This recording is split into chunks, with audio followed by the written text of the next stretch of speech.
ভাস্কর চক্রবর্তীর কবিতা বাউন্ডুলে।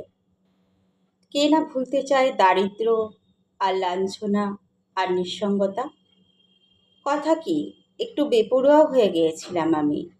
তালকানা এদিকে ধূপধুনোয় আজ সে এক এলাহি কাণ্ড। বাচ্চারা নাচছে।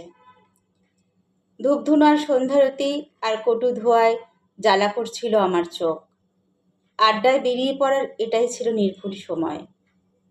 মেয়ে বউরা তখন উপুর হয়ে মা অন্নপূর্ণাকে প্রণাম করছিলেন। ঠাকুরমশায় বেধড়ক ধমক দিচ্ছিলেন ঢাকিকে।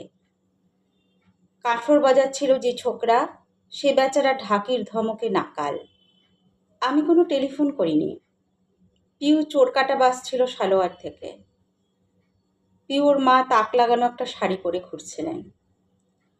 বাঁচতে চাওয়া আর না চাওয়ার মধ্যবিন্দুতে কপালের কাটা দাগশুদ্ধ এক টুকরো সত্য হয়ে আমি হাওয়ায় দুলছিলাম। আর নেশাখোর আমাদের চিরকালের শিব ঠাকুর মা অন্নপূর্ণার কাছে তখন দুহাতে ভিক্ষা চাইছিলেন। চারপাশে বেশ একটা আলোড়ন তখন। মাতনি শুনলেন কবিতা পাঠ বাউন্ডুলে, কবি ভাস্কর চক্রবর্তীর লেখা কবিতা বাউন্ডুলে। কবিতা পাঠে আমি মৌমিতা পাল। আরেকটি কবিতা পাঠ করছি নিজস্ব চ্যানেল। না লিখে 7-8 মাস ঘেমো জীবনের দিকে তাকিয়ে রয়েছে। আতপাগলেরা সব লাফ দিয়ে রাস্তায় নেমেছে। সেই সব মেয়েরা কোথায় আজ স্বপ্নে যারা দেখা দিত এসে? মনে পড়ে আলো জ্বলা লম্বা এক ফাঁকা রাস্তা, মধ্যরাত, আর আমি বৃদ্ধের কাশির মতো ক্ষণক্ষণ গড়িয়ে চলেছি। এখানে ফুলের গন্ধ উবে গেছে। রংচটা চায়ের গুমটির পাশে আমার বিকেলগুলো যায়। ওই তো ছেলেবেলার হাসি ভর্তি মুখটাকে দেখতে পাচ্ছি আমি। কে চায় ধাষ্টম করতে? মনে রেখো, হাত একটু ফসকে গেলেই ঘুম শুধু কোটি কোটি বছরের মতো, শুধু জলপ্রপাতের নিচে ঘুম। আরেকটি কবিতা একটা দুটো অন্ধকার। একটা দুটো অন্ধকার দূর করতে গিয়ে আমি আরো বেশি অন্ধকারে জড়িয়ে পড়েছি। আকাশ নিশ্চুপ আর বাতাস আবেগময়। হতচ্ছাড়া দিন আর রাত, মানুষেরই কাছে শুধু যেতে গিয়ে আজ আমি মানুষের থেকে শুধু দূরে চলে গেছি। আরেকটি কবিতা দেবারতিকে।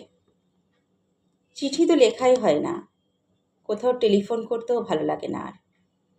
বুক পোস্টে কি একটা পাঠানোর কথা ছিল, ভুলিনি, কিন্তু সবই বেগরবায় হয়ে গেছে। ওপরে উঠছি আর হাঁপাচ্ছে, মুখে ঠেসে ধরছি দুটো ইনহেলার। চারপাশে তালগোল পাকানো একটা সময়। এ নয় যে তার নাকছাবিটা ঝলমল করছে। একটা বিষের থলির বোধহয় দুদিকেই ফেসে গিয়েছে দুটো মুখ। আপনার নতুন বইটা পড়ছি, কি ভালো যে লাগছে আপনার কবিতা, কি বলবো দেবারতী।